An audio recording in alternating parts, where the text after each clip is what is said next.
मैं Chandan Kumar Pandey Usha Martin world school के online अधिगम कार्यक्रम में सेट 5 पाठ योजना संख्या 24 में 10वीं कक्षा के व्याकरण में शामिल रस विषय के साथ उपस्थित हूँ।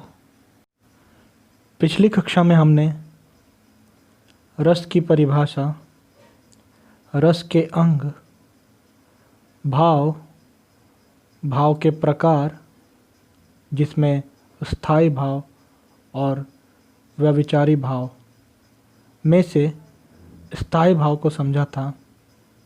साथ ही साथ हमने स्थायी भावों के नाम को समझा था एवं रस की उत्पत्ति में स्थायी भाव के महत्व को भी समझा था। रस दूसरा दिन, व्यभिचारी या संचारी भाव। हमने पिछली कक्षा में भाव के प्रकार के अंतर्गत स्थायी भाव के महत्व को, स्थायी भाव के नामों को एवं रस की उत्पत्ति में स्थायी भाव के महत्व को समझा था। आज इसी क्रम में भाव के दूसरे प्रकार व्यभिचारी या संचारी भाव को हम समझेंगे। व्यभिचारी भाव मन में संचरण करने वाले भाव को संचारी या व्यभिचारी भाव कहते हैं। देखिए, जैसे हम नाम से इसको समझ सकते हैं। संचारी मतलब संचरण करने वाला, एक स्थान से दूसरे स्थान पर जाने वाला, आने जाने वाला, मन के में संचरण करने वाले भाव मतलब एक ऐसा परिवर्तन, मन में होने वाले परिवर्तन की बात की जा रही है जो आए फिर चला जाए, फिर दूसरा भाव आए फिर चला जाए। वो स्थायी रूप से ना होकर क्षणिक हो, कुछ पल के लिए। ऐसे भाव को हम संचारी भाव कहते हैं। व्यभिचारी या संचारी भाव से संबंधित कुछ जानकारियां हैं जिसे हमें समझना चाहिए। जिसमें पहला है ये मनोभाव स्थायी ना होकर चंचल होते हैं, स्थिर नहीं होते हैं। इसमें चंचलता देख सकते हैं आप। दूसरा, ये भाव बुलबुलों की तरह उठते गिरते रहते हैं। आपने यदि बाल्टी में पानी देखा होगा या फिर कहीं बारिश के समय बुलबुले फूटते हैं और निकलते हैं और फूटते हैं, तो उसी तरीके से ये भाव भी आते हैं और चले जाते हैं। कभी वो दृश्य रूप में महसूस होंगे, कभी वो अदृश्य हो जाते हैं। तो इसलिए यहाँ पे कहा गया है कि ये बुलबुलों की तरह उठते गिरते रहते हैं। तीसरा है ये स्थायी भाव का सहयोग करने के लिए उनके साथ क्रिया करते हैं। मतलब हमारे अंदर कुल कितने स्थायी भाव हैं? 9। बाद में आचार्यों ने उन्हें 2 अन्य स्थायी भाव को उसमें जोड़ा, जिसमें वात्सल्य, वत्सलता और भगवत विषयक रति। इस प्रकार हमारे स्थायी भाव अब 11 माने जाते हैं। तो उन स्थायी भाव के सहयोग के लिए, क्योंकि रस की उत्पत्ति कैसे होती है? तो स्थायी भाव के परिणाम स्वरूप। तो स्थायी भाव को जगाने के लिए ये संचारी भाव या व्यभिचारी भाव सहायक की भूमिका निभाते हैं। स्थायी भाव का सहयोग करने के लिए उनके साथ वो क्रिया करते हैं। अगला, सब भावों के साथ संचरण करना इसके प्रमुख लक्षण है। अर्थात प्रत्येक स्थायी भाव के साथ संचरण करना, विचरण करना इस भाव का प्रमुख लक्षण है। यह संख्या में 33 होते हैं। इसकी संख्या 33 मानी जाती है। व्यभिचारी या संचारी भाव के नाम मैंने आपकी सुविधा के लिए ये 33 नाम को लिखा है, लेकिन आपकी परीक्षा में इन 33 नामों के बारे में नहीं पूछा जाता है। लेकिन आपकी समझ के लिए आप आसानी से समझ सके, इसलिए इन 33 नामों को आप पढ़िए और समझिए मेरे साथ। जैसे पहला है हर्ष, खुशी, इसका अर्थ हुआ खुशी। तो मूल रूप से ये संचारी भाव क्या होगा? हर्ष। दूसरा त्रास, इसका मतलब होता है भय या व्यग्रता। तीसरा लज्जा, जिसको हम शर्म कहते हैं। चौथा विषाद, गम या दुख, दुख भी कहा जाता है। पांचवा ग्लानि, ग्लानि मतलब मानसिक व शारीरिक शिथिलता। छठा है शंका, भय या संशय कहते हैं इसको। सातवां असूया, ईर्ष्या, ईर्ष्या की जो भावना होती है उसके बारे में कहा गया है।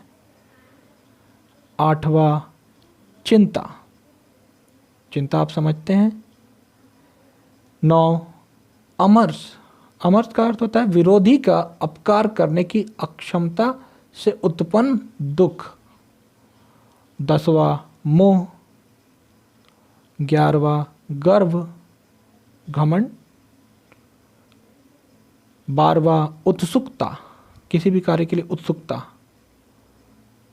13वां उग्रता, आप तुरंत उग्र हो जाते हैं। 14 चपलता, चंचलता कह सकते हैं आप उसे। 15 दीनता, दीनता से तात्पर्य है, दीन शब्द से बना है, दीन मतलब होता है गरीब।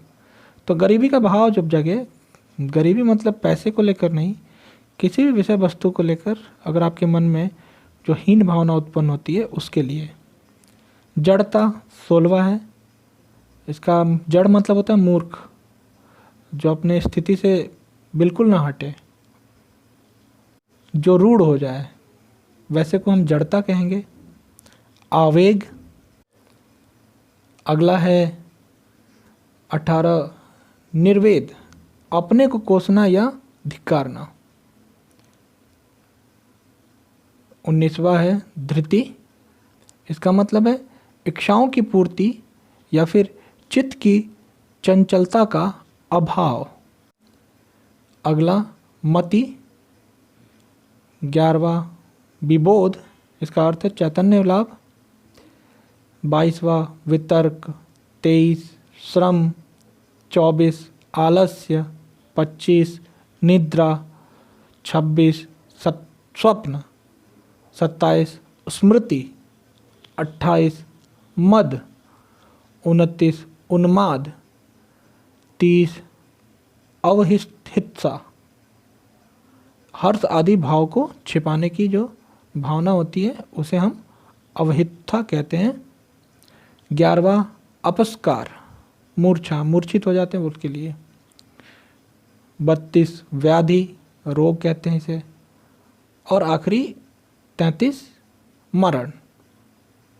इस प्रकार व्यभिचारी या संचारी भाव के ये 33 नाम आपको पता होना चाहिए, जो मुख्य रूप से स्थायी भाव के को जगाने में ये 33 नाम जो हैं, ये भाव जो हैं, ये एक सहायक की भूमिका निभाते हैं।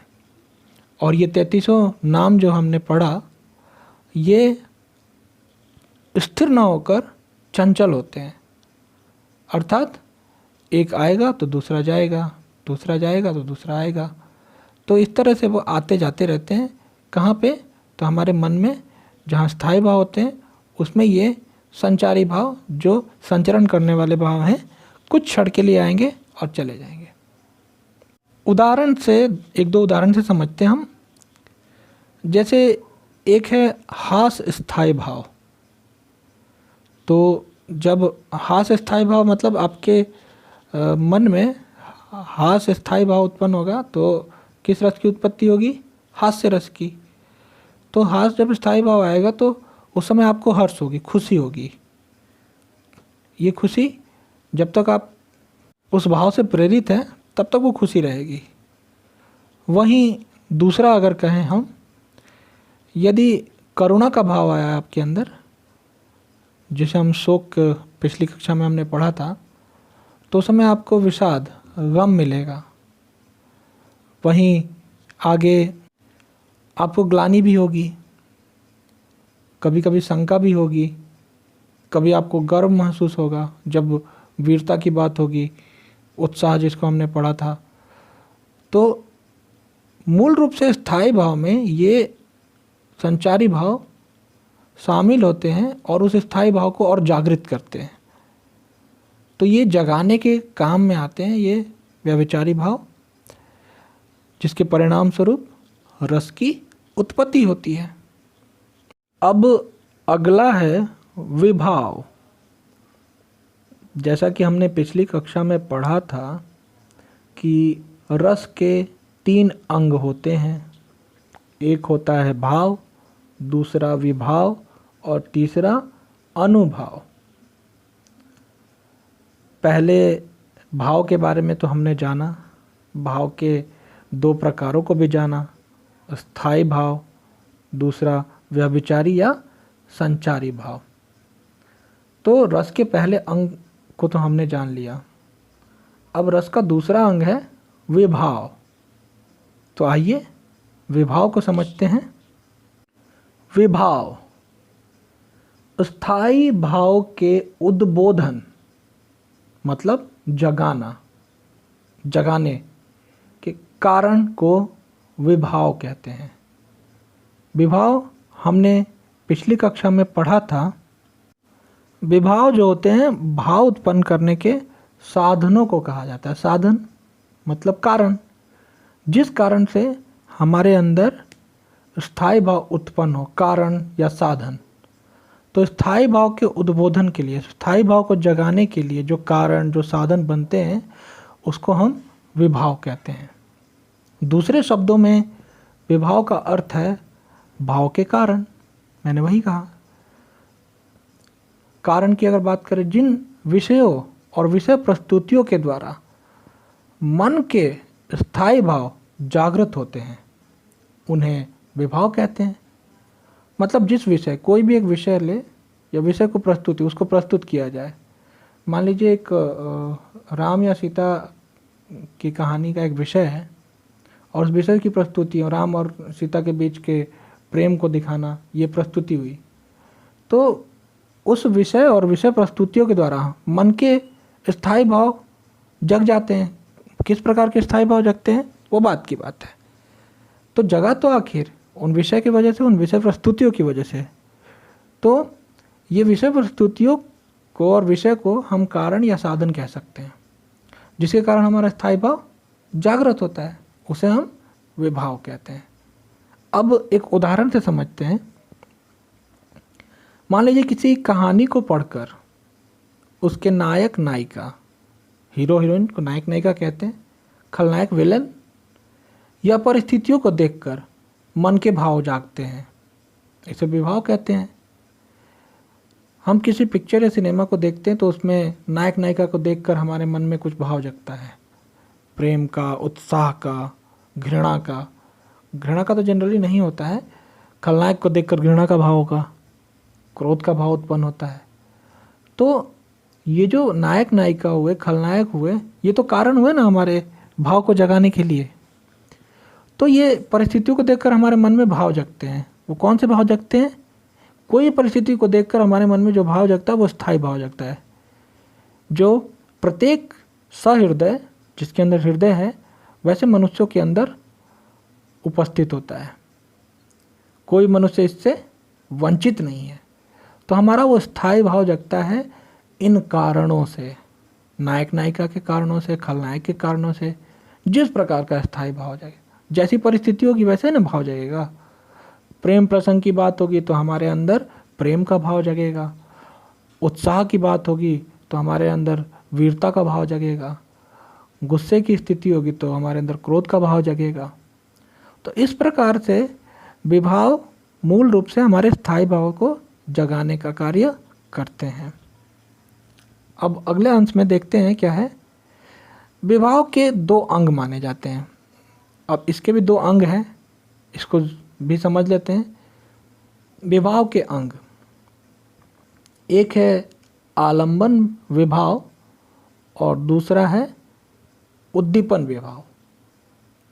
अब आलंबन विभाव क्या है इसको पहले समझते हैं। जिसका आलंबन, आलंबन मतलब होता है सहारा, जिसका आलंबन या सहारा पाकर स्थायी भाव जगते हैं, आलंबन विभाव कहलाता है। जैसे हमने पिछले उदाहरण में ये पढ़ा था, नायक नायिका खलनायक। तो नायक नायिका खलनायक क्या हुए? आलंबन, उन्हीं के सहारे से ना हमारे अंदर का भाव जगा। उनको सहारा लेकर ही ना हमारे अंदर भाव जग रहा है। अगर वो नायक नायिका होते ही नहीं तो कोई भाव जगता नहीं। तो कारण या सहारा, आलंबन, हम आलंबन विभाव के अंतर्गत इसको शामिल कर सकते हैं। अब आलंबन विभाव के पक्ष, मूल रूप से आलंबन विभाव के दो पक्ष भी माने गए हैं। मतलब विभाव के अंग दो, पहला आलंबन विभाव और आलंबन विभाव के दो पक्ष।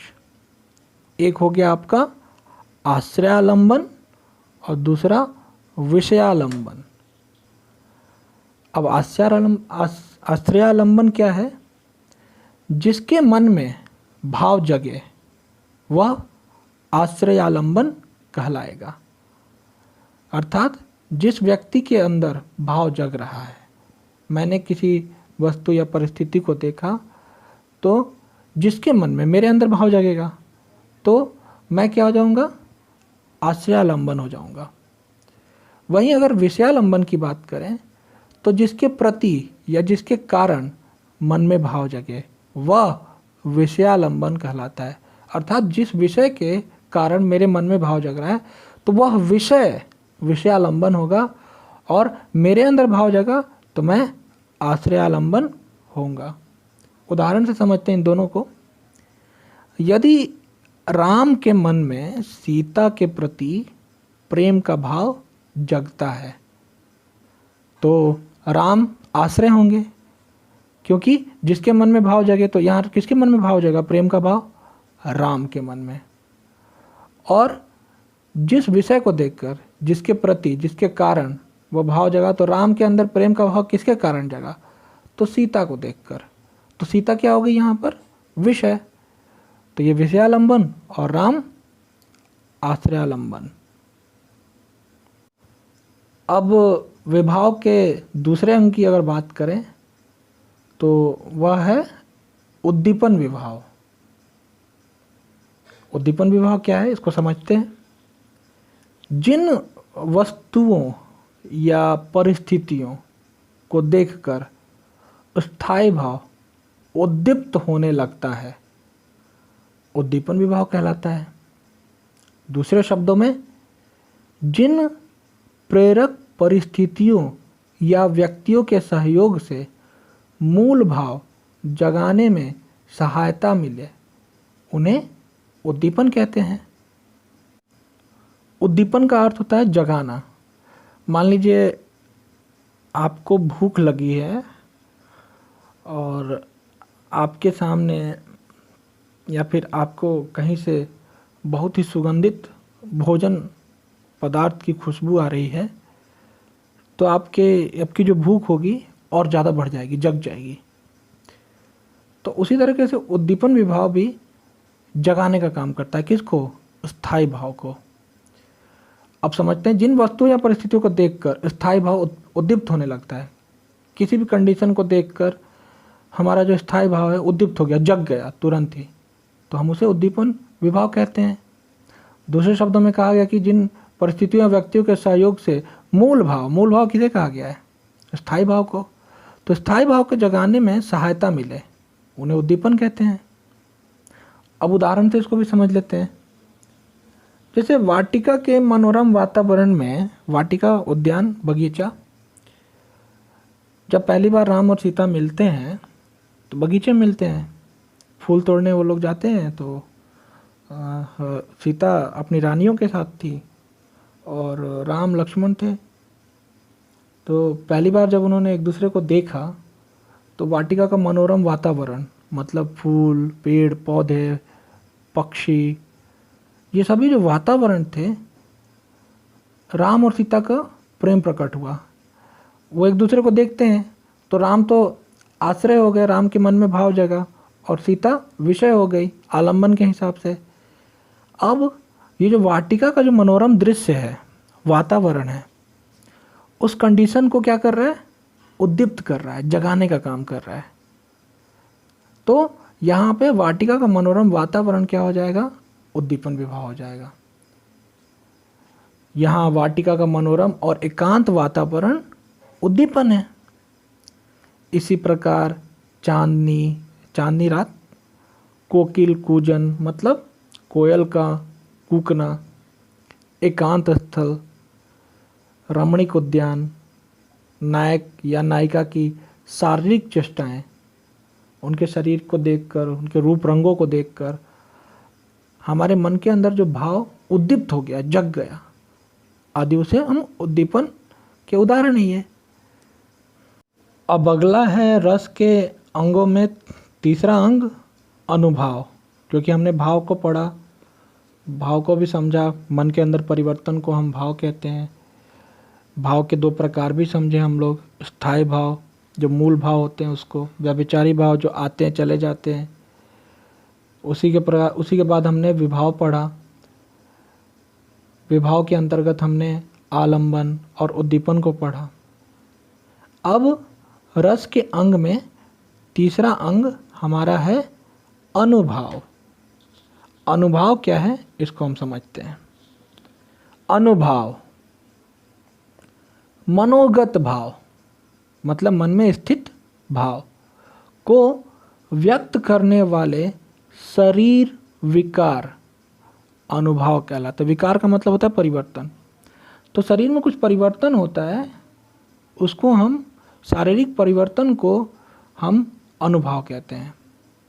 दूसरे शब्दों में आश्रय की चेष्टाएं। आश्रय कौन था? राम। तो राम के मन में प्रेम का भाव जगा किसके प्रति? सीता को देखकर। तो राम के शरीर में कुछ बदलाव आएगा, या तो मुस्कुराएंगे, या तो वो स्तंभ की तरह खड़े हो जाएंगे, एकदम एकटक देखते रहेंगे। तो उनके शरीर में कुछ परिवर्तन आया ना, तो इस शारीरिक परिवर्तन को हम अनुभाव कहते हैं। दूसरे शब्दों में आश्रय की चेष्टाओं को अनुभाव कहा गया। उसकी चेष्टाएं, जो आश्रय है वो चेष्टा करता है, कोशिश करता है, किस में? उसके शरीर में परिवर्तन आता है, या तो हंसेगा, या तो गुस्सा करेगा, या तो पसीना आने लग जाएगा। बहुत सारी बातें जो हम आगे पढ़ेंगे अभी। उदाहरण से इसको समझ लेते हैं। जैसे उपर्युक्त उदाहरण में जो हमने सीता और राम का उदाहरण अभी पढ़ा है, में सीता की चेष्टाएं, उनका प्रेम से राम को देखना। अब सीता क्या कर रही हैं? जब वो देख रहे हैं तो राम के मन में सीता के प्रति जो भाव जगा, तब ये प्रेम का भाव तो दोनों के अंदर जग रहा है। अब सीता क्या कर रही हैं? उनकी चेष्टाएं देखिए, वो प्रेम से राम को देख रही हैं। उनकी ओर बढ़ना, देखना, बढ़ना, ये शारीरिक बदलाव है ना। या बोलने के लिए लालायित होना, वो बात करना चाहती हैं, तो उनके शरीर में जो बदलाव आया, इन्हें हम अनुभाव कहते हैं। अब अनुभाव की भी संख्या है कितनी? 8। इसे भी आपको जानना जरूरी है। अनुभाव के नाम, जिसमें पहला है स्तंभ। स्तंभ मतलब खंबा होता है। तो खंबे के जैसा आदमी कब खड़ा हो जाता है? या तो किसी चीज़ को आश्चर्य से देखे और अचानक शॉक लग जाए उसे, तो खंबा हो जाता है वो। मतलब गतिहीनता, उसमें गति नहीं रहता है। अथवा जड़ता मतलब मूर्ख हो जाना या फिर निर्जीव हो जाना। तो निर्जीवता का भाव, गतिहीनता का भाव, स्तंभ होना, इसका मूल नाम है अनुभाव का। मैंने इसका अर्थ बताया, ब्रैकेट में जितना है वो सब अर्थ है, पिछली कक्षा से लेकर अभी तक, आपकी सुविधा के लिए। दूसरा है स्वेद। कुछ ऐसी परिस्थिति को देख गए कि आपके पसीने चलने लग जाते हैं, तो पसीना। स्वेद का मतलब रोमांच, हर्ष या आश्चर्य या भय के कारण शरीर के रोंों का खड़ा हो जाना। कहते हैं ना, रोमांच मेरे हृदय में हो गया किसी वस्तु या किसी परिस्थिति को देखकर। विवर्णता, रंगहीनता, रंग फीका नहीं पड़ जाता है, उसको हम कहते हैं विवर्णता। ये शारीरिक देखिए बदलाव है। स्तंभ खड़े हो जाना एकदम खंबे के जैसा, पसीना निकलना, रोमांच होकर रोए खड़े हो जाना। विवर्णता, रंग फीका पड़ जाना। कंप मतलब कांपना, आवाज़ में कंपन हो जाएगी। कभी आदमी डरता है तो बोल नहीं पाता अपनी बात को, घबराते हुए बोलता है तो उसकी आवाज़ में कंपन महसूस होती है। अश्रु, आंसू निकलने लग जाते हैं। स्वरभंग, आवाज़ गला बैठ जाता है, उच्चारण होने में बाधा या अस्पष्टता, अपने वाक्यों को तोड़ तोड़ कर बोलता है, पूरा एकदम स्पष्ट नहीं बोल पाता है। और प्रलय, संज्ञानहीनता। संज्ञानहीनता मतलब निर्जीवता, निश्चेष्टता मतलब किसी प्रकार की चेष्टता, किसी प्रकार की कोई इच्छा व्यक्त नहीं करना, वो अंतिम स्थिति को कहेंगे हम। तो इस प्रकार से अनुभव के 8 नाम हैं, व्यभिचारी के 33 नाम हैं और स्थायी भाव के 9 + 2 11 नाम हैं, जिसमें आपको सबसे ज़्यादा अगर याद रखना है, जो आपके एग्ज़ाम में पूछा जाता है, वो स्थायी भाव के नाम। और याद रहे, मूल नाम, उसके अर्थ को आप नहीं लिखेंगे कि ये स्थायी भाव है।